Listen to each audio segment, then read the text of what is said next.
मैं दूसरी बात कहना चाहता हूं, मोदी कह रहे हैं महिलाओं के लिए न्याय के लिए, उनको इंसाफ दिलाने के लिए हमने 3 तलाक खत्म कर दिया। आपको पूछना चाहिए, मैं आपको बताना चाहता हूं 14 करोड़ लोगों की नौकरी रोजी रोटी छीन चुकी है। मंदिरों पर ताले लगे हुए हैं, एक मंदिर और बन जाएगा तो उसे रोजी रोटी नहीं मिलनी। ये सवाल भी आपको करना चाहिए। ना मंदिर से रोजी रोटी मिलेगी, ना धारा 370 खत्म होने से रोजी रोटी मिलेगी, ना लॉकडाउन होने से रोजी रोटी मिलेगी, ना 3 तलाक खत्म होने से रोजी रोटी मिलेगी, और ना नरेंद्र मोदी यदि महिलाओं के प्रति बहुत ईमानदार है तो सबसे पहले जसोदा बहन मोदी को न्याय दे। ये बात आपको करनी चाहिए।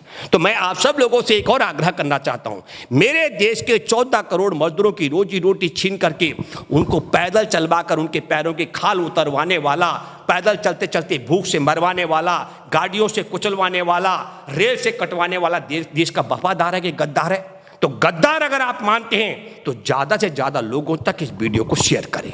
यदि आप मानते हैं कि 245 की किट को 600 में बिकवाना देश की गद्दारी है तो ईमानदारी के साथ में आप सब लोग इस वीडियो को दूर तक पहुंचाएं, घर घर तक। कि अजन्मे बच्चे की मां पैदल चल रहे सैकड़ों किलोमीटर, भूख से चलते हुए जमलो मर गई। उनको नहीं दिखा कि सड़कों पर भूखे चलते हुए मजदूर कुचले जा रहे हैं, गाड़ियों के पलटने पर दबके मर रहे हैं, रेल में कटके मर रहे हैं। सुप्रीम कोर्ट में बैठे जज भी अपनी भूमिका छोड़ करके सुप्रीम कोर्टों के जजों का तौर तरीका भी भटक गया है।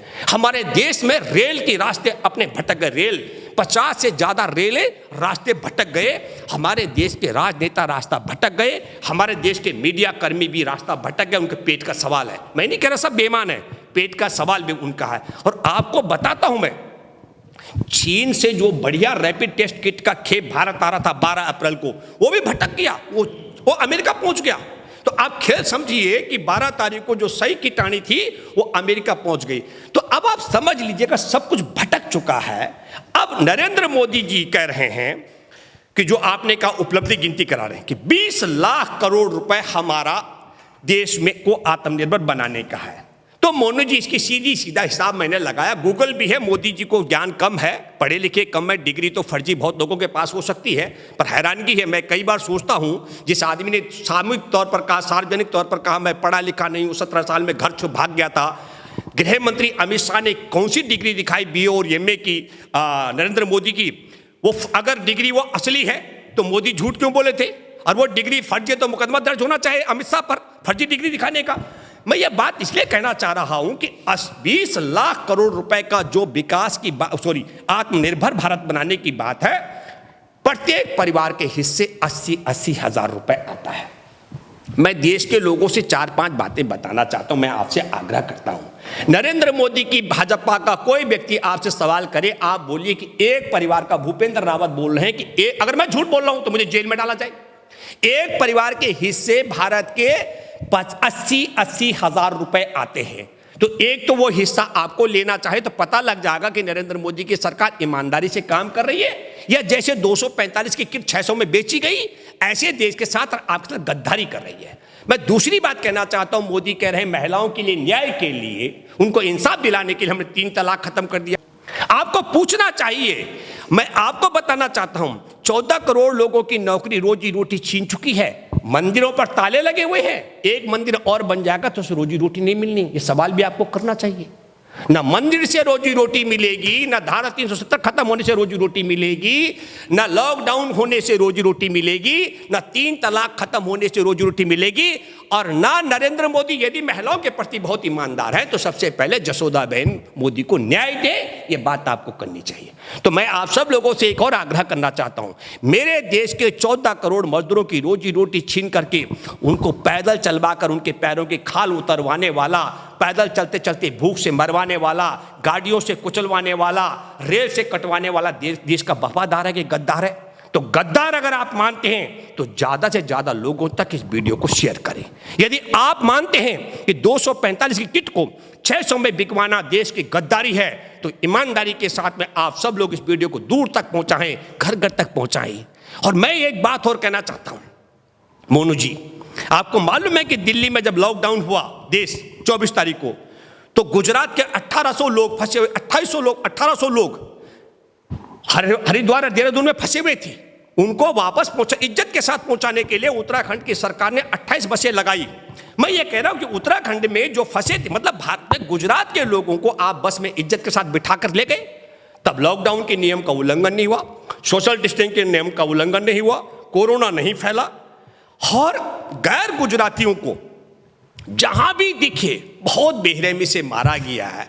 उनके पैरों की खाल उनके पैरों से निकलता वापस खुले आसमान के नीचे महिलाओं को जनती हुई महिलाएं, सांस उखड़ जाए जमलों की, चाहे वो रामजी महतो की, इन सब लोगों को गाड़ियों के नीचे कट करके जो मरे औरंगाबाद में, और जो बसें औरैया में जिस तरीके से गाड़ी पलटने से जान चली गई, इन सब दृश्यों से हम अंदर से टूट गए हैं। ये सरकार अपनी क्या उपलब्धि बताएगी? अब उस सरकार ने एक नया एजेंडा शुरू कर दिया। जो इंसान देश के किसी कोने से चल के आ रहा होगा और 9 बज जाए रास्ते में, तो वो क्या करेगा?